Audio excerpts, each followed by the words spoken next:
Okay, I'm back. So, hello, welcome. So I'm back. On my last video, I was unboxing Hina, Kageyama Hina, I can't speak. Hina Kageyama from Mountain of Faith, and it's the Griffin Enterprises figure of her. Now, at the end of the video, I was like, you guys gotta guess who my next figure was coming in, because I ended up getting a really good deal. I paid about $111 for the recolor of Parsee's Griffin figure. Now, Parsee's Griffin figure is a little bit pricey. Last time I checked, she was about around three something, and I think that was new, but I can't remember. But she's not a very easy figure to get. She's more on the uncommon rare side, but it's not impossible to get. It's just very expensive if you want her. Now, I was going on Amazon. I've actually been trying to get this figure since last year.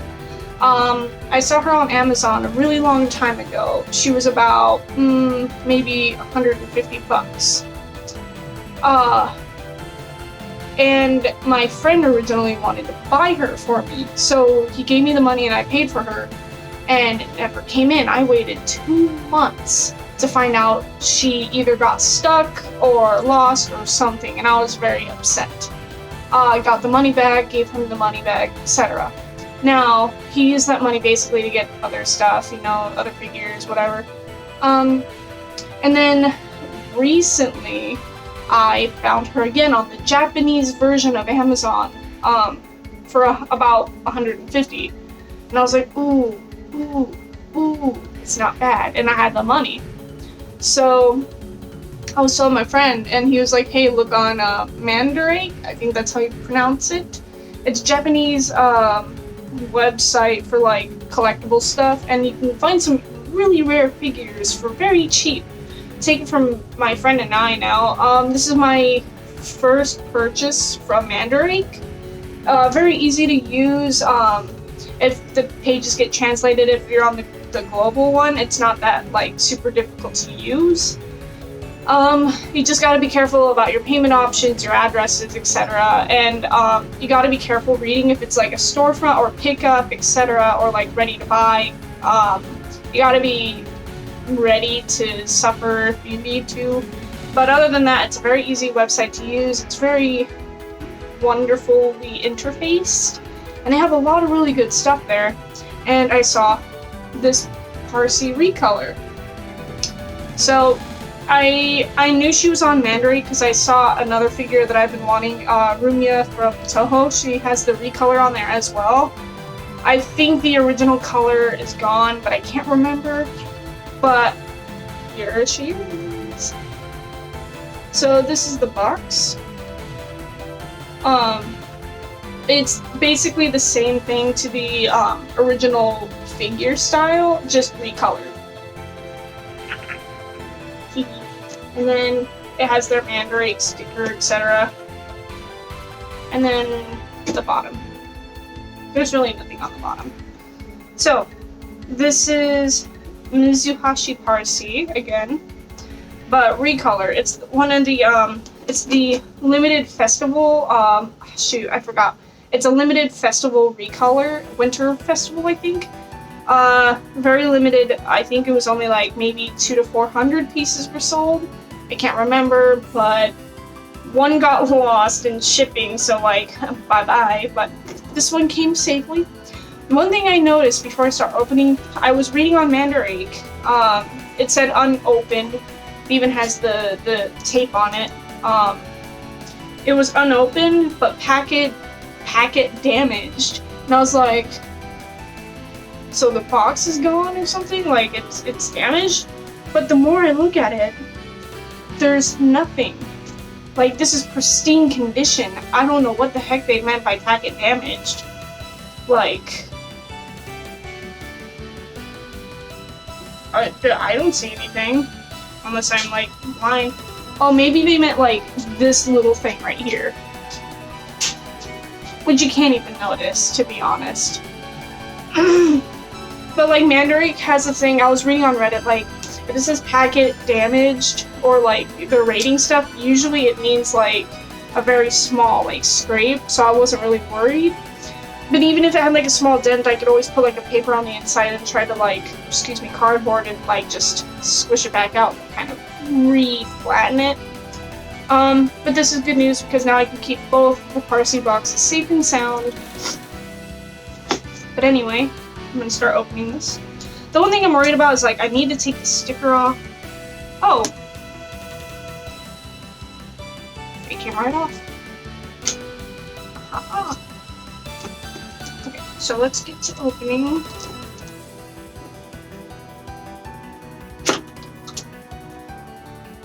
Okay. So again, it's the same figure as Parsee, but just different color.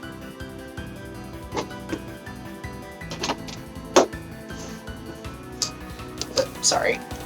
There you go. Probably should have done this with my other videos.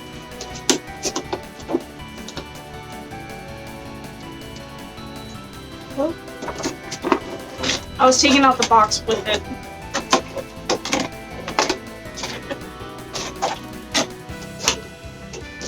For people who like to see the side of it, it just says Parsee Mizuhashi limited color on it. There's nothing in the back. Again, it's just a limited color. Alrighty. And,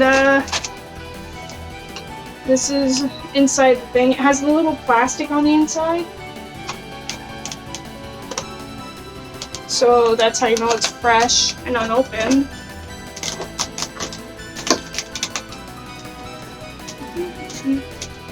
There it is. Trying to open up something that has tape on it. Not a good idea. Okay.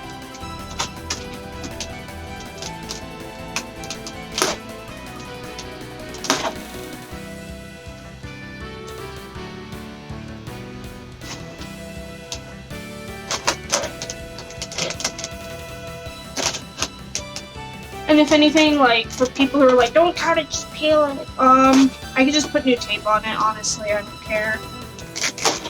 But I don't plan on moving anytime soon. Alrighty, that's easy. Alrighty, so we have the figure right here as the plastic. I take out the base first. This is Parsee Mizuhashi limited color on it.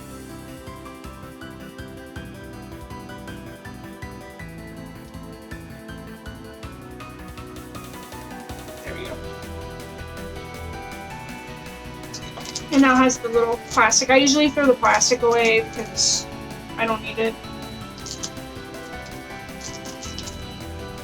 I don't know if this one's going to do the same thing, but with my other Parsee figure, her feet don't like to fit on the base. And that's kind of annoying. But here's the figure. I love the pose. Now, one thing I will notice is, like, her hairline is kind of weird, and someone was mentioning that too. This is the recolor.